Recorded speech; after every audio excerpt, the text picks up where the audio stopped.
What's up? Welcome into another episode of A Few Rows Up. My name is Preston. I know this is a long one today, but it's a great one. I am joined by my brother Andrew. We're going to be diving into all things basketball today. We're talking college basketball, who we think is going to be making a tournament run this March Madness.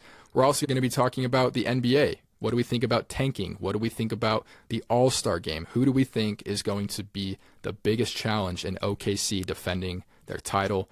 Before we get into all that, we have a quick review. This is from Brody. It's titled Kobe Greater Than LeBron. He says, Kobe will always be my GOAT. Love you, bro. Keep killing it.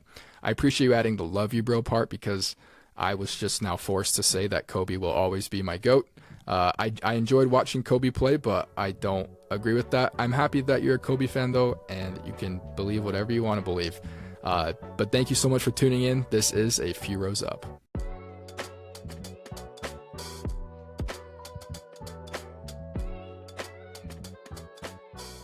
All right, now joining the show, my biological brother, Andrew. What's up? Thanks for hopping on. It's going to be fun. Andrew knows a lot about basketball. I know, there's a lot of people out there that just don't watch basketball anymore, which is kind of sad, but I know that much. Andrew is one of them that still watches basketball. We share NBA League Pass, so we keep up with the NBA. College basketball has been pretty fun, so we're going to get into that. But before we do that, we are going to do hot seat again, like I did with my dad. But we're just going to do one question each. Andrew, do you want to ask first? Wait, I was supposed to prepare questions. Oh my gosh, bro. Oh, man. Well, I guess... Wait a second. That's crazy. I thought it was just like, hey, these are the questions we're going to ask each other. I mean, when I sent you the outline, I didn't really headline this one. I just kind of sent it at the top. And I feel like Glennie Balls when he's like, you didn't tell me to prepare a question. Look at the text. Look at the text right now on the air. I want to make sure that people know. Let's see. Hot seat, one question each. Yup. But I didn't know it was each person. I thought it was like, hey, one question each category. But then there's multiple questions up there. I don't know. It's okay. I'm actually happy about that because I don't want to answer I can come up with some questions right now. I've got lots of questions. I mean, I have one for you, and I think it's a important one. So let's just get into that. How about that? All right. If you can't tell, Andrew is like 6'5", maybe listed as at 6'5". Would you say that's accurate, Andrew? Yeah, and heels probably. Yeah. So it was difficult kind of dating wise because people would see my pictures next to my brother and they'd think that I was a little short king. But then I'd show up and they'd be like, wow, you're a lot taller than I thought you were going to be. So I actually went on my Instagram and stuff, and Andrew, respectfully, deleted most of my pictures with you. I didn't delete those pictures, by the way. But yeah, so Andrew is a big guy. He's very athletic. He's also very fast, which is cool for like. I'm so fast. I mean, fast. Whenever you do the 40-yard thing, your goal is to be Josh Allen time, right? Yeah. But we have some injuries. My goal now is to beat 4.9. I feel like I can get in the 4.8 section. Is that because you keep pulling your hammy every time you try to do it? I've been stretching every day now, my hamstrings, and also working out my hamstrings more, so that doesn't happen. Nice. But it will. You're in the lab. We like it. But Andrew's a very athletic guy. He always says, Andrew, what's your biggest regret? Is quitting high school football. Quitting high school football, yeah. Andrew played tight end for a bit, long snapper. It's funny, when we would sometimes go like run routes at the field, Andrew could long snap passes. So like you'd run a route and Andrew would just long snap it like 30 yards to you. I don't know how long it was. I think I got it to 40 yards. 40 yards, yeah. So my question for you is, would you have rather been a 5-star long snapper, like one of the best long snappers in the country, or a 3-star tight end with a great upside? 5-star long snapper every day of the week. Really? I'm not going to get hurt one bit as a long snapper. I might pull a hammy though, bending over to snap the ball. Okay, so But 5-star all I'm going to do long is just be like, hey, you touched me while I was snapping. Argue with the refs. But maybe you'll also be on special teams a little bit too, because you'd snap like punts and then you have to go like tackle the guy or something. Actually, that would be kind of like a lot of pressure because like you see bad snaps all the time. Yeah. I would feel so bad. Be like, Yeah. sorry, punter. And long snapper, that's like a position where they only show you if you do something wrong. As long as I'm getting paid, I don't really care if I'm being shown. So Right, true. Well, you might not be getting paid if you're snapping it 10 feet over the punter's head every time. go deep. Go team. I can do 40 yards, watch. Okay, so that was my question. I guess Andrew would much rather be a 5-star long snapper than a 3-star tight end with great upside. I just want to like steal the ticket to the league, you know. True. I like it. You're wanting to take care of you and yours. Yeah, NIL as a long snapper, it's got to be crazy. Yeah. We're going to be getting into a little bit of NIL maybe here, but we're going to start off with college basketball. Andrew, over the weekend, Jimmer Fredette retired his jersey. People were like saying like, "Oh, why did it take so long?" I think it's a rule that it has to take like 15 years or something to retire your jersey, but it was cool to kind of remember a lot of the Jimmer days, Jimmer mania. I wanted to ask you what your favorite Jimmer Fredette memory was. When you texted that, I started looking at like a bunch of Jimmer highlights and just like totally reminiscing, even just like seeing all those players that like I remember just like loving, because we had that. What was the Jimmer movie called? Amazing. Right? Amazing. It was just called Amazing. It was amazing. Yeah. And I remember like watching that before bed just to like soothe me. And it's like I would fall asleep to watching Amazing, and just like that whole team, like Brandon Davies, Charles Abuo, all them, Noah Hartsock. Yeah. We don't see very many bald spots in college basketball as much anymore, but more. I guess people are just shaving their heads, which Noah Hartsock should have done that. Yeah. But to answer your question, I think the Utah game where we put up 47, because I was like, oh, 52 is crazy against New Mexico, you know. Yeah. But like, I feel like I really vividly remember watching that Utah game, because weren't we at, like, you might remember too, weren't we at like a Outback Steakhouse or something? Like Dad was visiting Seattle. I don't remember that. I just remember the half court shot. Yeah, I remember like being like amazed. And I feel like we were sitting in an Outback Steakhouse, and I hear like a second ago I said vividly remember. I guess it's not that vivid, but but I feel like we were sitting in an Outback Steakhouse, like watching it on like Dad's phone or something, and just like crowding around it, because like we could have watched it at the hotel, I guess, but like we were just out at dinner, like watching this game, and we're like, this guy's crazy. And he's like got 20 something at halftime, just pulling up from like 35 feet. And then just like regular jumpers, which nowadays is like normal, but I feel like he made it cool. Oh yeah. The whole Jimmer range thing. But then when he hit that half court shot, I feel like that memory just like, holy cow, like this half is insane. I mean, the half court shot was just to end the half, but like, right. Just like unbelievable what we're watching right here. Yeah. And it was even cool it being at Utah too, because you can tell even the Utah players, Utah fans were like pretty amazed by what they were watching, and they started to like applaud Jimmer. They were like, okay, this is crazy. Yeah. So that was a good pull there. I remember the 43 points against San Diego State at the Marriott Center against Kawhi Leonard. It was like kind of the first time that BYU they had like a real test that year, playing in the Mountain West, but that was when San Diego State was ranked 4th and BYU was ranked 9th. And it was sort of the game that sealed that year being like potentially BYU's year.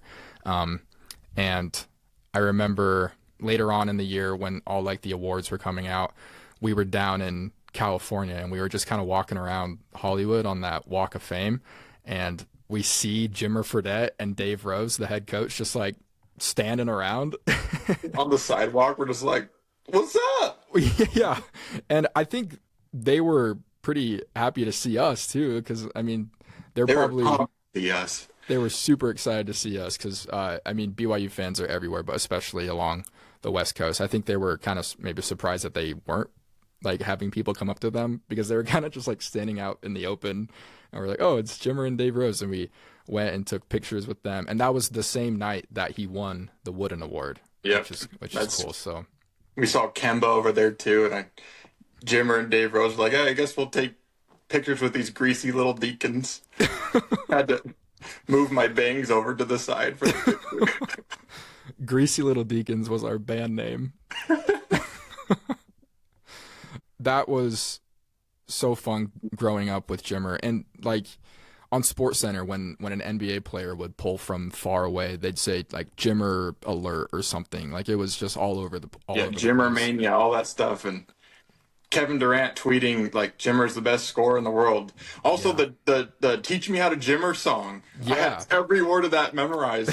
Just pull up to like me and Jared, a buddy of ours, like did that for a class presentation. We just rapped that song. I don't have it memorized still, but it would be cool if I did. I feel like if you gave me the first line, I could pull a verse off, but. Dude, I don't even know if I can pull up the first line right now. Yeah, I know. That's what I'm saying. I don't think I can pull up the first line, but I think if I had the first line, I think I could get it going a little bit. But still, I mean, college basketball is pretty exciting right now. There's a lot of young talent in college basketball.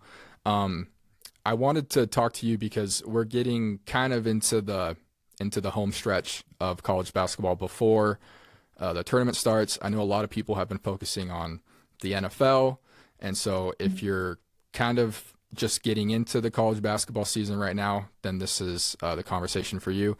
And if you want to just kind of be prepared for filling out your brackets, knowing like, okay, I mean, me and Andrew aren't like, we don't know a lot about a lot, but we have been following just like the top teams and who we think could make a run and could maybe win the whole thing. So, Andrew, what teams stick out to you when you've been watching this season so far?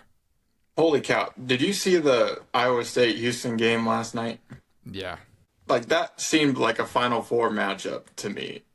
It was so much fun. And those teams, like, even before that game, when I started thinking of some teams I want to throw in this podcast, those were two teams within my top, like, 6, I would say. Mm-hmm. Not even, like, top 6, but I came up with 6 teams that I could see, like, making some noise. You know what I'm saying? But Iowa State, I mean, to pull it off against Houston, and Houston, I looked up a few things on ChatGPT just to like things that I value in like seeing good basketball and like whether a team can make an impact and win a lot of games. And those few things I looked up are if they can protect the ball. Like I hate turnovers, and I feel like every team that I like just turns the ball over all the time. And it just drives me nuts. So ever since seeing my own teams turn the ball over, I'm just like, I really value a team that doesn't turn the ball over. And Houston is that team. Like they turn the ball over. Let's see, only 8.1 turnovers per game, which is top in the nation. I mean, sometimes you see BYU doing that in a half. So yeah, no, literally, or yeah, sooner than that. But then they're also the best defense. And I mean, technically, like I think Northern Iowa, technically, like statistically, has like the best defense in the league, but they're playing against schools like Bradley. And so if you put Houston up against Northern Iowa, Houston would have a way better defense than Northern Iowa. Yeah, so, I don't know much about Bradley, but I picture them having your Deacon comb over maybe. Yeah, it's the fresh part. But yeah, so Houston, but then Iowa sticking it to Houston yesterday, last night was really impressive. Like, you know, also throw in some good defense because Houston's offense isn't bad either. Like, they weren't ranked that high for no reason. So I was really impressed with both those teams. Iowa State also, I feel like, can beat anybody because of their ability to shoot the basketball. They shoot nearly 40% from 3 as a team. That's crazy. Yeah. So, and also like they don't have as much volume too. So like they don't just rely on the 3-point shooting. Because I also like believe in the win by the three, die by the three. Like teams that can get hot and can beat anybody can also just totally get cold and lose to anybody. True. But Iowa State can do a lot more offensively than just shoot 3-pointers. But I really think that the champion this year is going to come out of the Big 12. guaranteed. Yeah, because they have such good like formulaic basketball in the Big 12 where it's like you have star freshmen, but you also have leaders that have stayed for a long time. And that seems to be a very good formula for making it far in the tournament. But like you look at these freshmen, I mean, you look at Houston, Kingston Flemings, and then they're big. They're both freshmen. But then we even see, you know, when we were watching the Houston game the other day, that there are some people there where it's like, how are they still there? I thought that they left years ago, or they've been there for so long. I feel like by now someone should have told Tugler to shave his sideburn. I know. Or at least like the rest of his beard could have grown in by now. He's probably like 30. Bro, just shave those. We're not like in the 1800s. It's not cool. But rebounds are cool. So I guess if that's what he can do, then he can do whatever or look however he wants to look. No, yeah, I definitely Houston, Iowa State. I think Arizona is kind of like low-hanging fruit right now. I know that they lost this past week to Texas Tech, but they are like they didn't have Koa Pete in that game. Went to overtime. I actually turned that game off because I thought it was over. Like that was on me. But I thought that Arizona had that one in the bag, so I turned it off. Arizona, the crazy thing about them is just how deep they are. It's crazy. They're getting like 25 to 30 points off the bench like every game. Yeah, and like when I am watching Arizona, I think the first time I watched them this year, I noticed bench players coming off where I'm like, I thought that was like their second option last year, you know? So it just shows how crazy deep they are. I think they've had 7 players lead the game in scoring this season, which is insane. Unbelievable. So yeah. If you're looking at teams to go far in the tournament, you want depth because you know on any given night somebody can get cold, but if you have a lot of other guys to back you up to pick up the slack if you're off, I think just all these Big 12 teams have that. Obviously, it's really sad what happened to BYU with Richie going down. I actually, you know, I've been kind of hard on BYU this year just because I feel like they've underperformed even before the injury, but they were built for March. I think they had a veteran leader, they had a star freshman, they had a point guard who takes care of the ball for the most part, and they have bigs that play aggressive. Sometimes they play volleyball when they're trying to get a rebound, but they play aggressive. So it's really sad that Richie went down with that injury. Heartbreaking. Still think that they can make the tournament and maybe win a game or two, but it's going to be tricky. But yeah, like we said, playing in the Big 12 is no easy task, and all these teams just have been very impressive this year. Do you have any other thoughts on any other teams that we haven't touched up on? I mean, the top team in the country right now is Michigan, per the AP poll. But like we're Big 12 guys, so we're kind of biased to the Big 12, and plus like the Big 12's good. Like it's so good. But I also didn't get to say a couple more things on like what I looked up as far as like the stats that I value, and rebounding is a huge thing. And Arizona is also top 5 in rebounding in the nation. They also, I feel like, had a more impressive pre-conference schedule as opposed to like teams like Michigan. Michigan is also super, like, they're deep too, and also their stars are more experienced, which makes them a huge threat.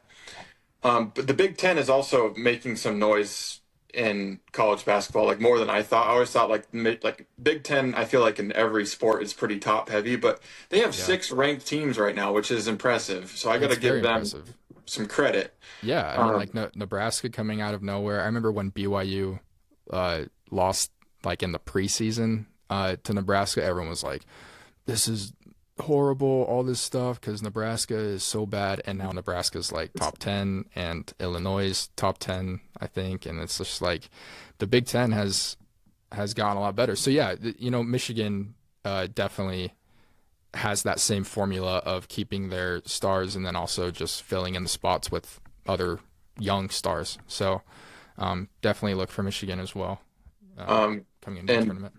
Kind of going back to the Big Ten, like Wisconsin, I think just got ranked, and like BYU, who's like, I don't know how far down in the Big 12, beat them by like 30 something, and so it's like that's your ranked Big Ten team. I don't know, and Michigan also lost to Wisconsin too, Right. and BYU can beat them by 30, and Michigan can't even beat them. I don't know. No, yeah, college basketball, there's so much that can happen on any given night. Oh, I know. People get hot, people get cold. Yeah, and that's why the tournament is so crazy, because that's why like teams like Oakland can beat Kentucky in like situations like that.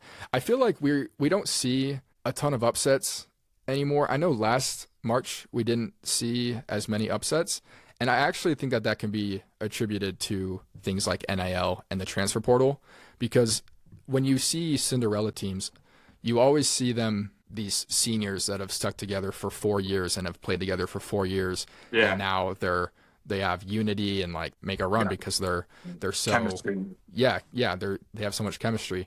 But because of NIL and transfer, if teams from the Big 12 or I mean now like the SEC, if they see these little schools and they see, oh, there's a very talented person in this small school, let's just give them like a ton of money and have them come join us. And it's hard to say no to that kind of thing. Yeah. When you're a kid and you're like, I see this opportunity to go make a bigger name for myself. And so sadly, from a fan's perspective, we're not going to see as many upsets. We're not going to see as many teams like a VCU or Loyola Chicago make it to the Final Four. I just don't think that we're going to see that anymore. I hope I'm wrong. Like, obviously basketball is a game of runs. It's a game of just like who can get hot on any given night. We know that March Madness is a single elimination tournament, so anything can happen, but just It's I think less likely with all this stuff going on. So I completely agree with everything you're saying, because I have thought about that. Like, man, we might see less upsets with like less chemistry on teams with people moving around all the time. But to look on like a bright side though, because I just don't see like a real fix to that anytime soon. And so I'm like, how can I make it still like fun, this whole NIL transfer portal type stuff, as like a college basketball fan? The good part about it is you might see at least different teams being good every year. Like teams that we didn't expect to be ranked right now are ranked, like Big Ten teams, and we didn't think Michigan would be like top of the pack right now, and we thought like Purdue, and then they have kind of fallen back too. So we might see like different teams pulling ahead, which is kind of fun, especially if like you're like, hey, my school could be that school in the next couple of years, type deal. So no, I totally agree. One other sleeper pick. It's not really a sleeper because I don't even know what they're ranked, but they're pretty high. Illinois. I feel like I don't know what are they ranked? Do you know? They're 10th. Yeah, so Illinois, when I was looking up all those categories of stuff, Illinois was in the top 10 of like everything that I valued. Except they weren't as efficient shooting the three, but they're one of the top, I want to say they're top 10 at 3-pointers per game. So they make like 11.2 per game. And if they get hot, then they're going to be efficient and win games. They're also top 10 at protecting the ball with only 9.1 turnovers per game. Top 6 in offensive rebounding, which is awesome. It was top 10 for 3-pointers per game, just not as efficient as teams like Iowa State. And then on top of like Iowa State's efficiency, their defense too, they're top 15 in offensive rebounding. I feel like Iowa State is like for sure Final Four bound.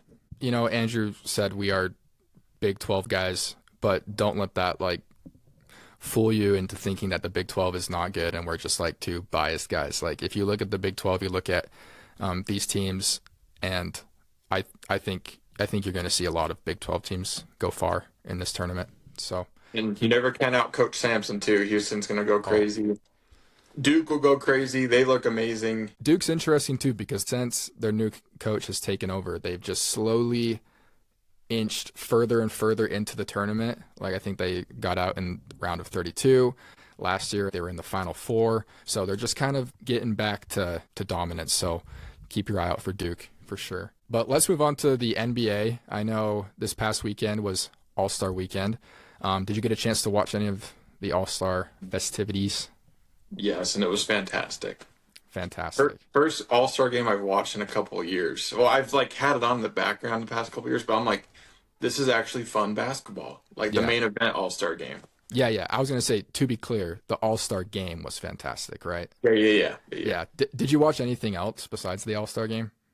We watched like 2 or 3 minutes of the celebrity game. Okay, nice. I love the NBA, and I actually had a really good time with the All-Star game as well. But I do think it's time to just can the dunk contest. I'm like, there's only so many ways you can jump and dunk a ball, and I think over the past 40, 50 years, I think we've done it. I think we've dunked a ball like a lot, and I think it's been fun. Every way possible. Yeah. And if you want to watch cool dunks, there are like professional YouTube dunkers now. So like if that's your thing, turn on some YouTube and have a good time watching people dunk a ball.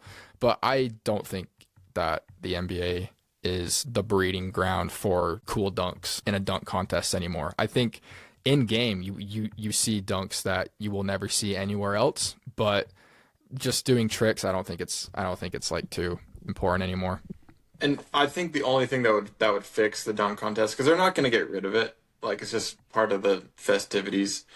But the only thing that would fix it is if stars would do the dunk contest. Like it's just like watching a movie, and we're not as avid movie gurus as you are. But like if there's an ad for a movie, and let's say someone like in this movie does an excellent job acting, and they're like would do the same level as one of these star people, I'm much more inclined to enjoy a movie when it's like a face that I know that has made, I don't know, a name for themselves in the industry. You know what I'm saying?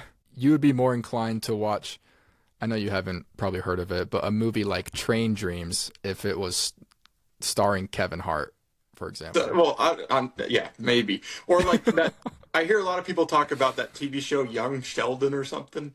And if young Sheldon were Leonardo DiCaprio, I might watch it.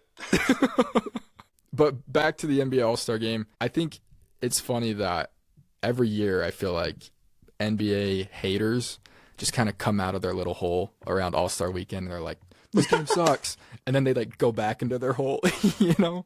This is the only game I'm going to watch, and it's the only game that's not fun for actual NBA viewers. Exactly. Sorry, bro, before we get on to the All-Star like main event, Right. like the reason the 3-point contest is more fun because we have stars shooting in the 3-point contest. The 3-point contest should be the concluding event. Like the dunk contest is like not exciting because it's like, I don't even know who that guy is, but I could probably watch a better dunk on YouTube, and I also don't know who that YouTube guy is. Yeah. But if the star's dunking, then it might be more valuable. But the 3-point contest is more fun to watch because it's like, hey, we know these guys, and people that don't know the NBA know these guys. Right. Damian Lillard.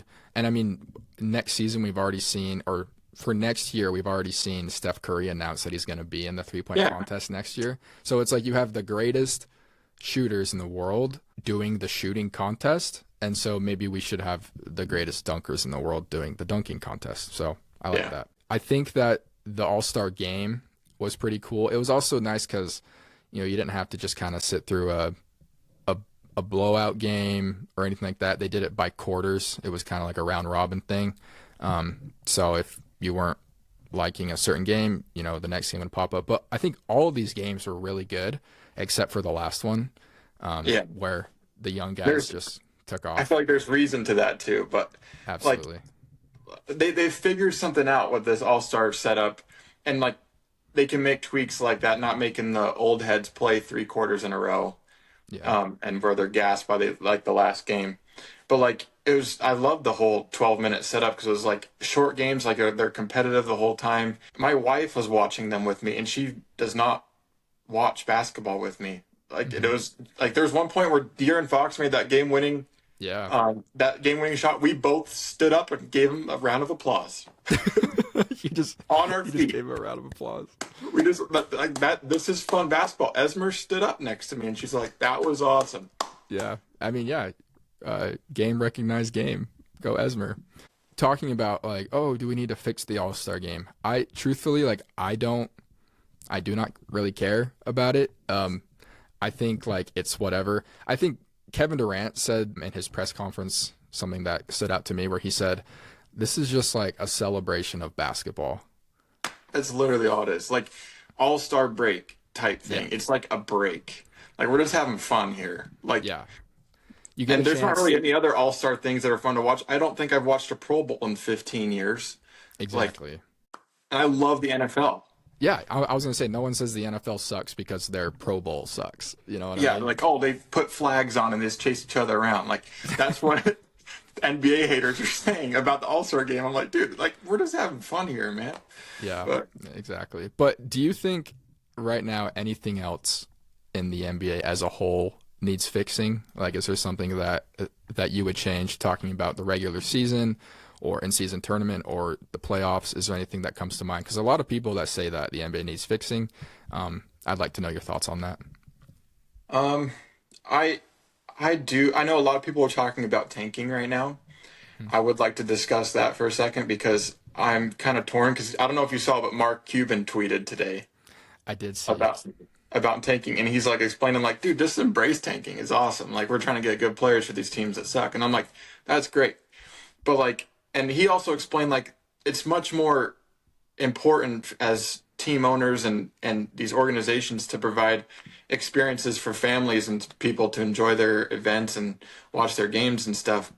And like people don't remember scores and blah blah blah or certain shots or whatever. They just remember like the experience that they had as a whole at that venue or watching it on TV.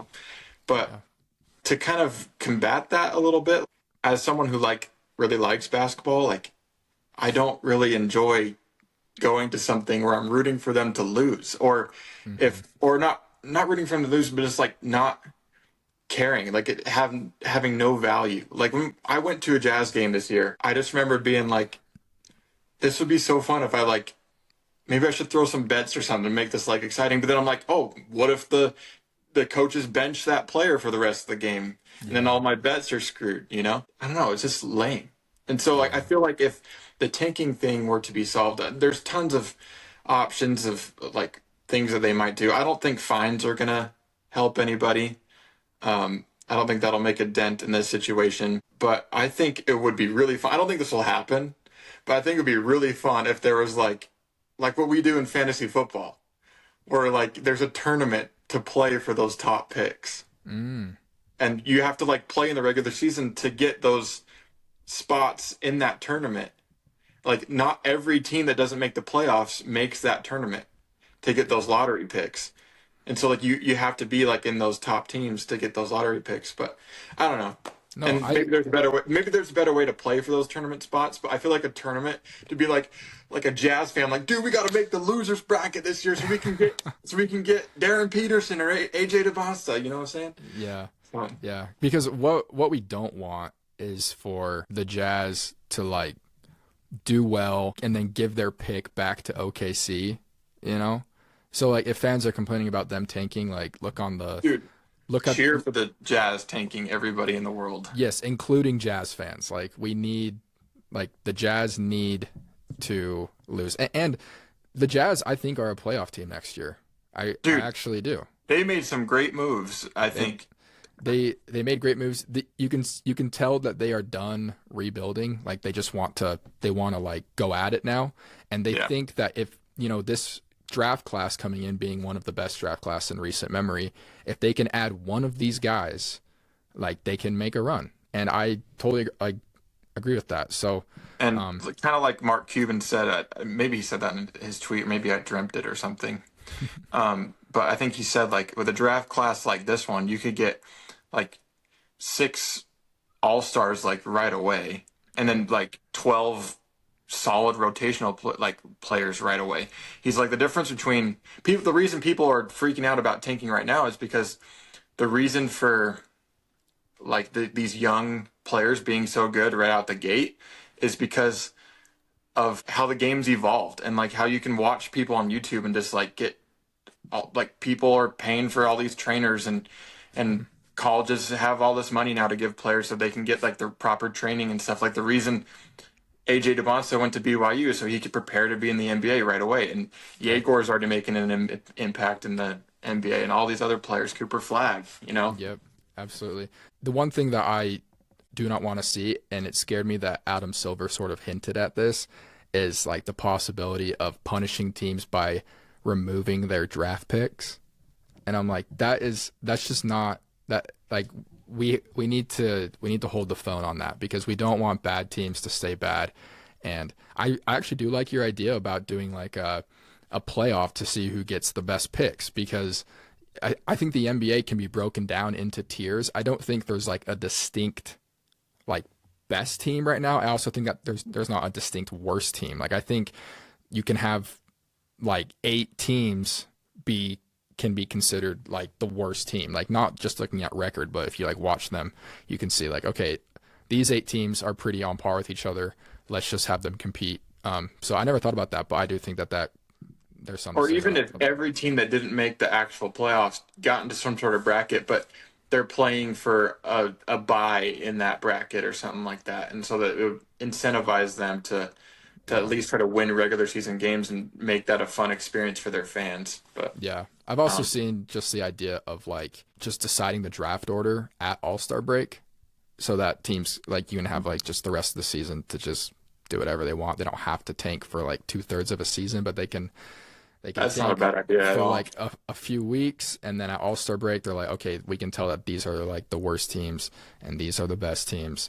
And I think that's pretty accurate to say that by All-Star break we can tell where these tiers of NBA teams fall. So I think just deciding it out at All-Star break could also be a way of doing it, because then if fans are super up in arms about tanking, then it's over already. You know what I mean? Anything else that you'd fix about the NBA? I truly think that they should shorten the NBA season. I think that even making it like down to like 60 games or something, we don't see a load management as much, and it avoids more risk of injury if they're playing less games or just spacing out the games. Because I know LeBron talked about on his show that the game nowadays is just played at a faster pace, and the ankle injury from like the 2010s, 2000s, 90s is now the calf injury, because you're not seeing as many bodies in the paint, so you're not like going up and then landing on someone's foot and twisting your ankle, but there's a lot of just stopping and going and just like cutting and pace and spacing out the floor. So there's options for like hurting your calf or even tearing your Achilles, as we've seen a lot recently. So I think shortening the NBA season could avoid that a little bit. Yeah, I don't disagree with shortening the season. Like I wouldn't say I'm for that. But I can see your point. I don't know about 60. That's kind of a huge cutoff. Maybe like 72 or something. But one of the reasons I don't want to shorten the league is because I'm a LeBron fanatic, and I don't want people to be like, oh, his record's only unbreakable because they had 82 games a season. And I don't want like season-long records to be like different now. I mean, obviously we've seen other leagues like do that successfully and then like think that they're going to care about that, and then no one does, like the MLB.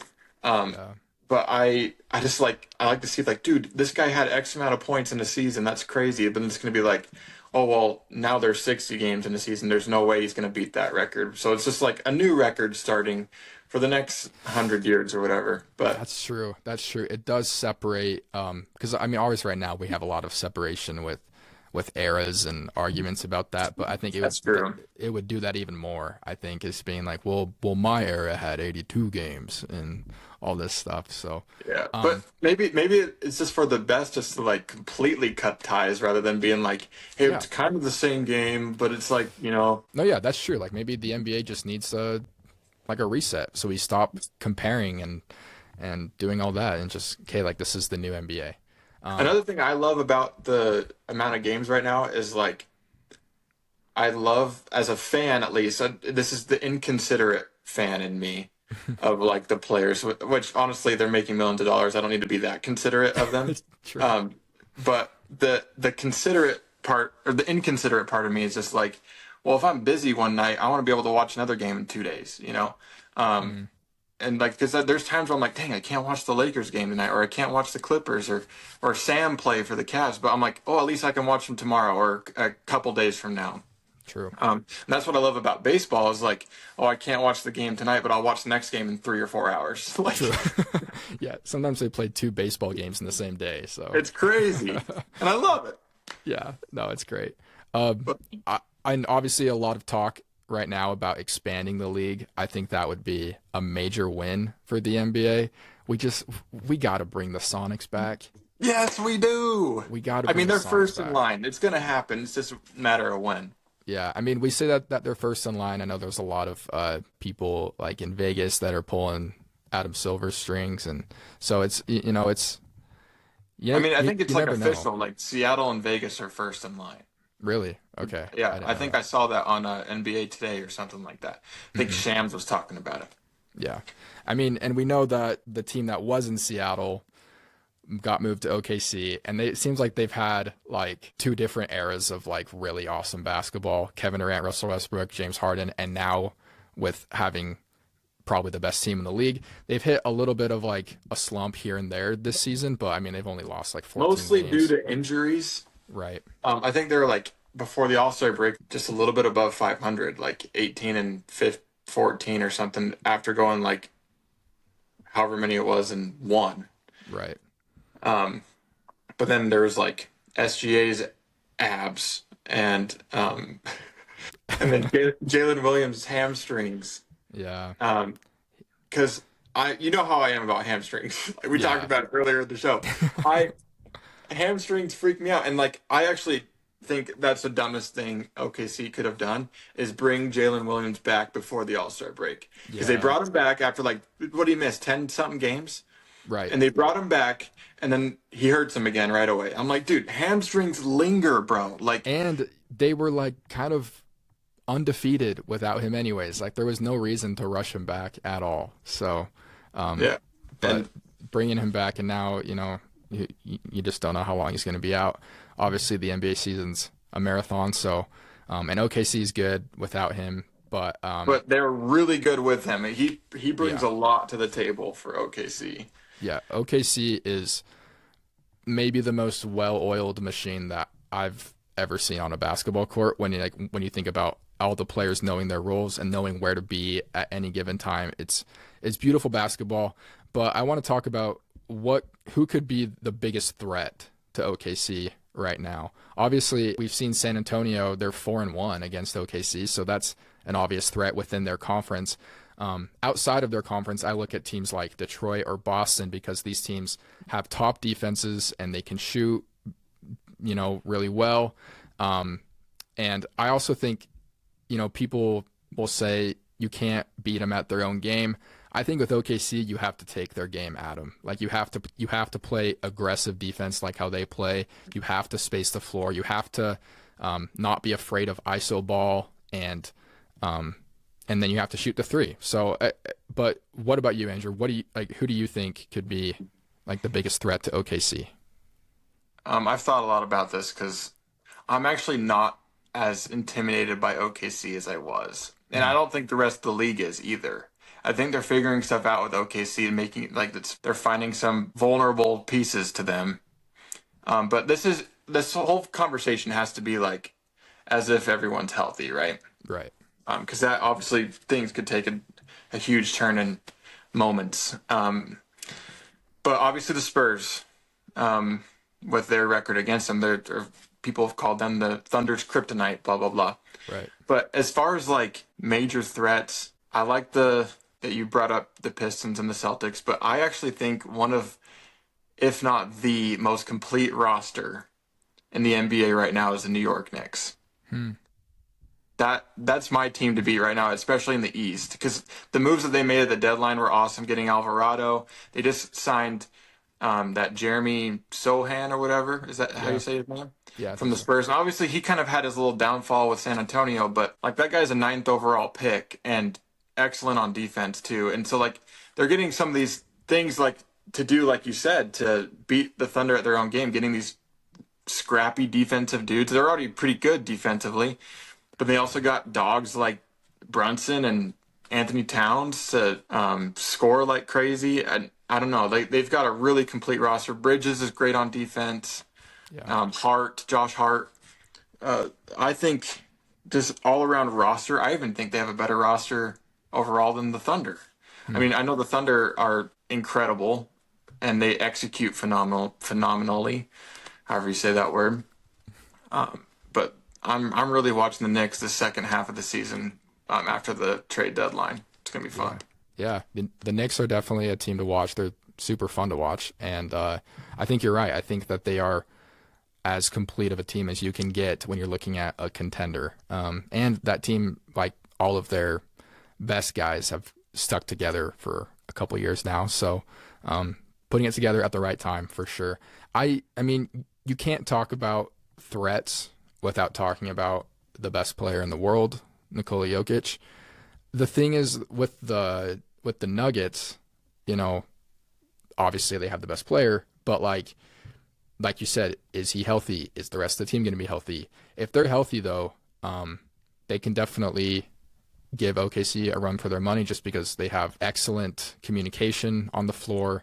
The problem, though, is their defense is not as aggressive as it needs to be. They randomly, actually, they only allowed their opponents to shoot 35% from three, which is the same as Detroit. So that's kind of interesting. So if they can stop the three at that rate, they can definitely compete in the playoffs.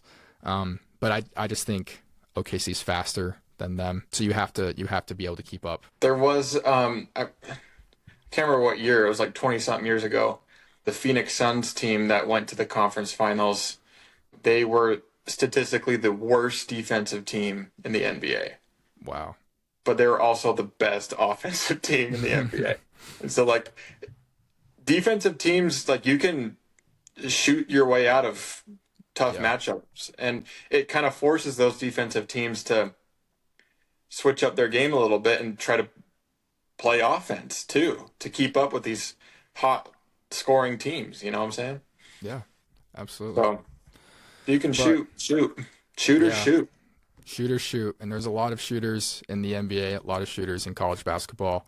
So if you don't like the three ball, like, I don't know what to tell you. Watch a different sport, because this is watch a different sport. Like the three ball is here to stay, and it's as beautiful as ever. And I'm really excited to see what the rest of the season has in store. It's so fun to watch someone get hot from three. I don't know what people are hating about it. Like even Kawhi during the All-Star game, watching him shoot, I'm like, Kawhi, like he's had a better year this year, but like he hasn't played this good consistently since the month of February, as Kendrick Perkins would say.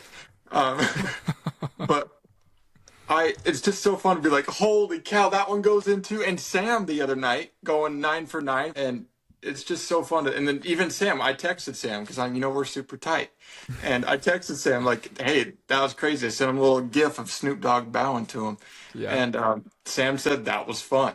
Like shooting threes is fun, and just embrace it. Yeah, absolutely. Well, Andrew, thanks so much for joining the show. I know this was kind of a long one, but I appreciate your time, and I'm excited for basketball. Let's get it going. So. Yeah, and next time I'll prepare a question. You're good. My bad. All right. Take care.